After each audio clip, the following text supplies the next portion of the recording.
Beyond the gate, spoilers tease that Ted and Nicole may finally achieve the picture-perfect family. Martin, blissfully unaware that he was raised by two people whose secret sins could shatter all they've built.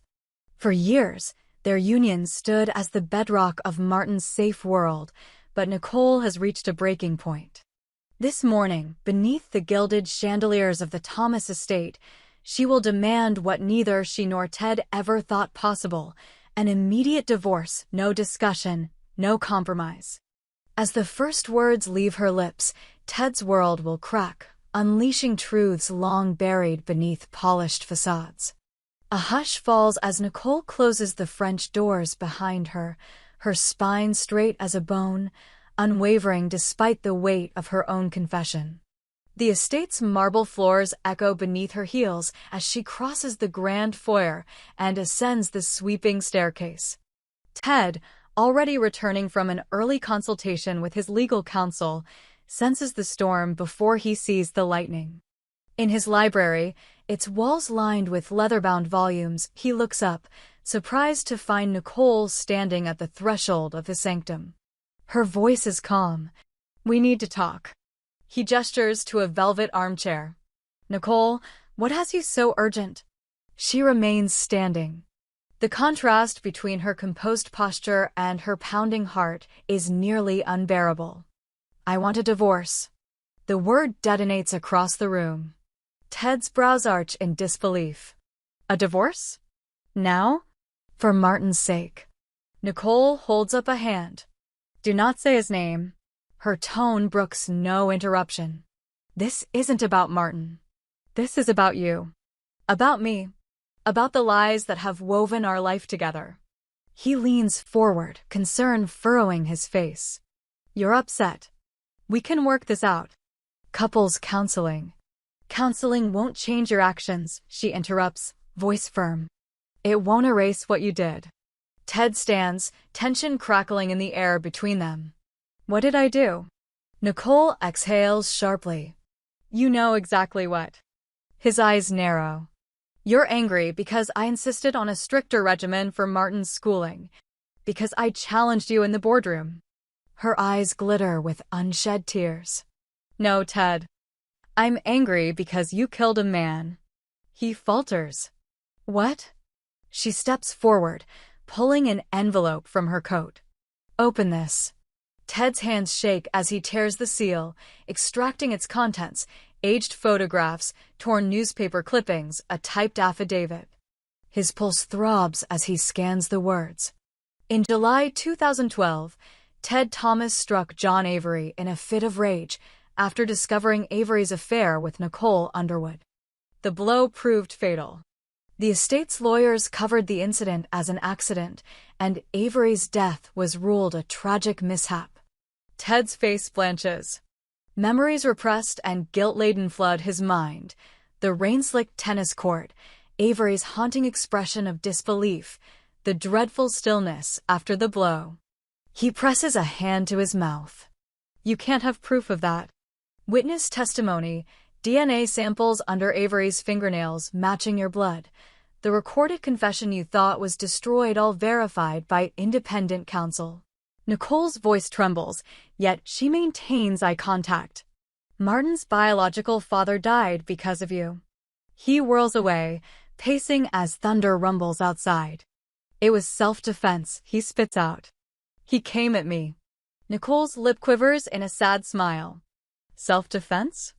Is that what you call it when you beat a man half to death in a jealous rage?" He halts. "Jealousy? You betrayed me." Her gaze hardens.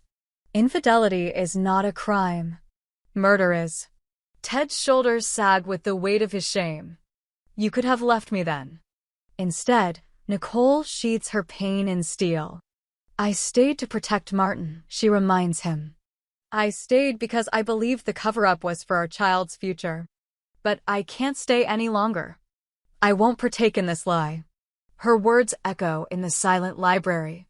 Ted closes his eyes, recalling the press conference 2 years ago at Avery's memorial, where he delivered a homily to grief-stricken colleagues, tears on cue, flawless in his public performance. Behind closed doors, the estate's team claimed the CCTV malfunctioned, that a stray golf cart had caused Avery's fall. Nicole swallowed her concerns then. But now, with the truth laid bare, she will no longer serve as co-conspirator. Outside, rain lashes the windows. Nicole watches the droplets trace tortured paths down the glassy mirror of her own turmoil. I will inform the board this afternoon. I will arrange for Martin's guardian to take him until custody is settled. Ted, this is final. He meets her gaze, haunted regret in his eyes. You'll ruin me. She shrugs, bitterness tinged with pity. I will free me. The clock chimes 3 times. Nicole turns and retreats, leaving Ted alone with his ghosts and the damning affidavit. The storm intensifies, lightning illuminating the room in harsh white flashes as thunder follows in booming cadence. His empire built on reputation, discipline, and unyielding control teeters on the brink of collapse. Later that day, in the firm's marble-floored reception hall, Nicole convenes a private meeting with senior partners. Her composure is impeccable as she outlines her decision. When she displays the affidavit, gasps ripple through the board. Ted's phone rings relentlessly press, legal counsel, even Martin's tutor. No one has yet seen the document, but whispers hum like dark wings. Meanwhile, Ted retreats to his study, sealing the library's doors, and sinks into his leather chair. He contemplates 2 courses: confess publicly, hoping for leniency, or attempt to bury the evidence as before. Yet as he watches the storm clouds darken the horizon, he realizes Nicole's move has stripped away his illusions. There will be no easy fix. As evening descends, Martin arrives home, oblivious to the seismic fissure in his family. He bounds into the grand foyer, hugging Nicole with fervent enthusiasm. She ruffles his hair, her voice soft. Daddy's busy tonight, sweetheart. Martin's brow furrows. Is he mad at me? Nicole kneels, placing a careful hand on his shoulder. No, darling. Daddy's just tired. Go say goodnight. He scampers up the staircase, leaving Nicole alone in the echo of silence. She exhales, steeling herself for the next move. Tonight, she will call the district attorney's office. Tonight, she will ensure that Avery's death is reclassified as homicide. And tonight, Ted Thomas will realize that beyond the gates of secrecy and privilege lies justice waiting to be served. The following weeks unfolded like the turning of a relentless tide, each day bringing new revelations and deeper entanglements. Ted Thomas, reeling from Nicole's ultimatum, leaned heavily on the last vestiges of his authority. He assembled a crisis team, his most trusted legal advisors, PR strategists, and even a private investigator to craft a defensive narrative. But while they spun denials and obfuscations, Nicole moved with the precision of a seasoned litigator. She personally delivered copies of the 2012 affidavit to the district attorney's office, ensuring it would trigger a formal investigation. Under the gleam of fluorescent lights, she watched the prosecutor's eyes narrow as the evidence laid bare the murderous truth. Meanwhile, rumors within the firm swirled like poisonous smoke. Senior partners whispered in marble corridors. Junior associates exchanged furtive glances over coffee machines. Martin's absence from certain meetings, Nicole's abrupt press conference announcing her resignation and bid for full custody, it all fueled speculation. Ted's phone calls went unanswered by former allies, and social media buzzed with insinuations about the Thomas dynasty's fall from grace. Nicole parried public scrutiny with measured grace. She granted a sole interview to a respected legal magazine, stating that her decision, though painful, was guided by a commitment to truth and the well-being of her son. Her answers were concise, her demeanor composed, betraying none of the sleepless nights spent poring over court documents and witness testimonies. The journalist's article, once published, set the tone. Nicole was not a jilted wife, but a champion of justice, willing to upend her own life to right a decades-old wrong. Ted's retaliation came swiftly.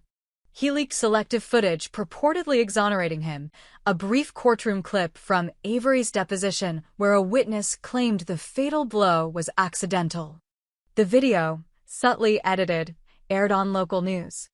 Viewers were left with the impression of a tragic mishap, not a premeditated attack.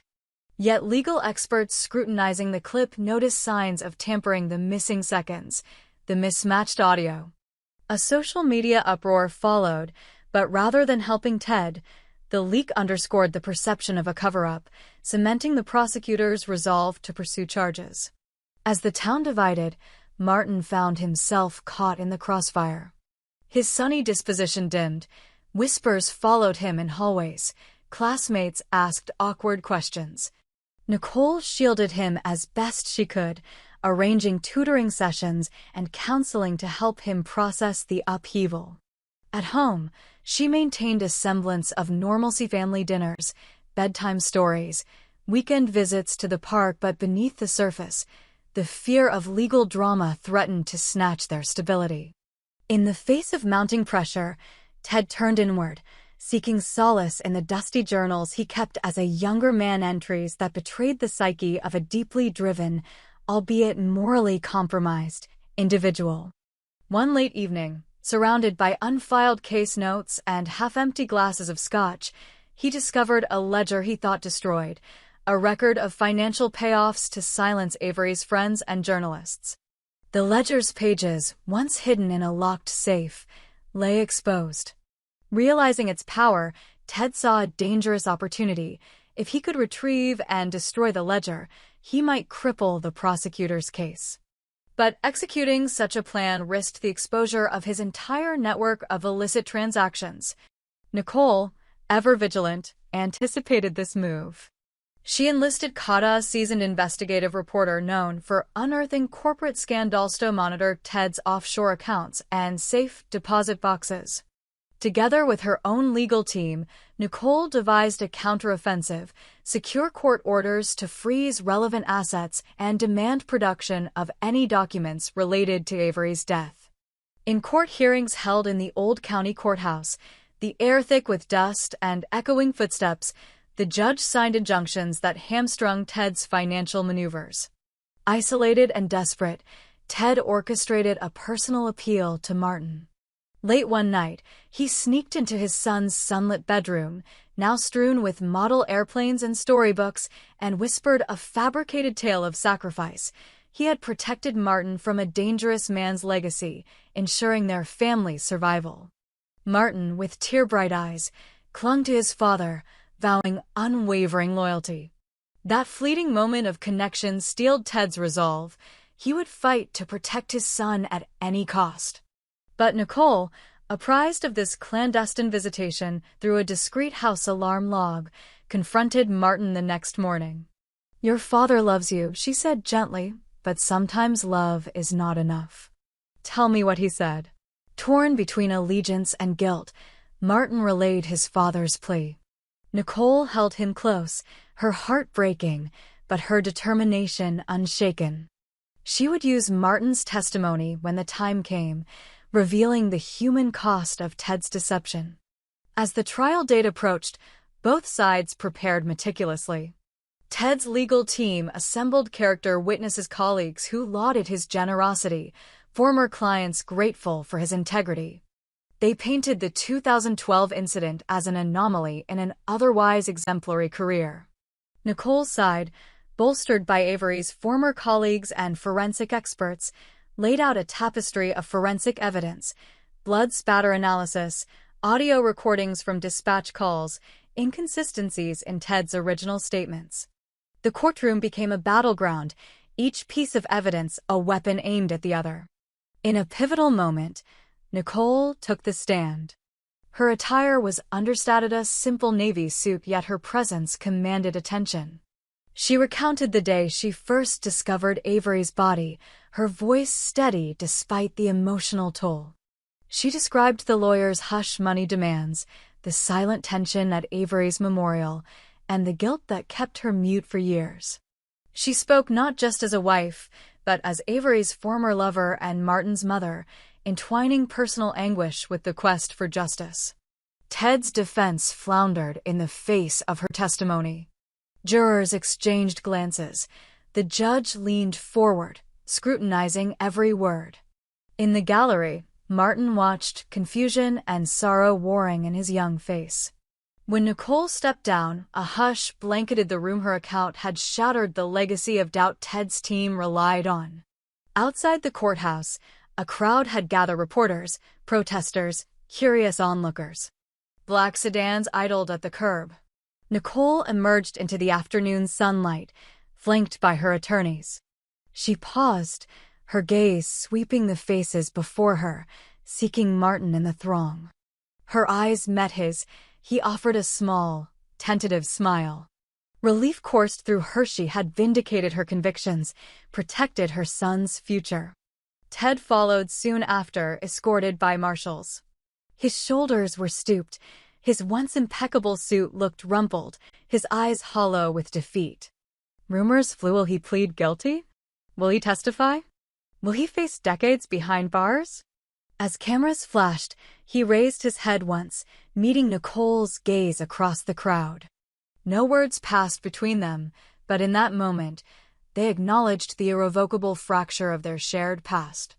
The verdict, when it came days later, was swift: guilty of involuntary manslaughter with sentencing to be deliberated. Nicole held Martin's hand as the jury filed back, each face grim. When the foreperson spoke the words involuntary manslaughter, the courtroom exhaled collectively. Ted's world contracted. The gavel's final strike echoed like a death knell. Sentencing loomed. Ted faced the specter of imprisonment, loss of reputation, and permanent separation from his son. Nicole, having achieved justice, grappled with a new reality. The man who fathered her child, a man she once loved, would now wear prison garb. Martin, free from uncertainty but burdened by sorrow, clung to his mother, seeking solace in the only truth that remained unbroken. In the aftermath, Nicole rebuilt her life. She moved into a modest house near the courthouse, trading opulence for simplicity. She enrolled Martin in a new school, where he excelled academically and socially, no longer shadowed by the scandal. She resumed her legal career, focusing on victims of domestic violence, channeling her experience into advocacy. Though grief and regret lingered in quiet moments, she found purpose in guiding others through their own trials. Ted, confined to a minimum security facility, penned letters to Martin, letters full of apology, longing, and paternal love. Martin read them with trepidation, torn between forgiveness and hurt. Over time, he replied with cautious kindness, acknowledging his father's remorse while affirming his commitment to a life defined by truth. Years later, Nicole stood at the memorial plaque dedicated to John Avery, placing fresh flowers beneath his name. She spoke softly, "I kept my promise." Nearby, Martin, now a young man marked by resilience, placed a single rose.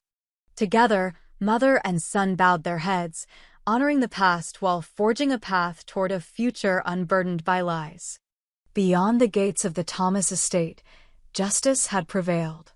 Secrets had surfaced, alliances shattered, and new bonds were forged in the crucible of truth. The echoes of that stormy chapter would reverberate for years, a testament to the price of silence and the power of courage when one dares to confront the darkest of deceptions.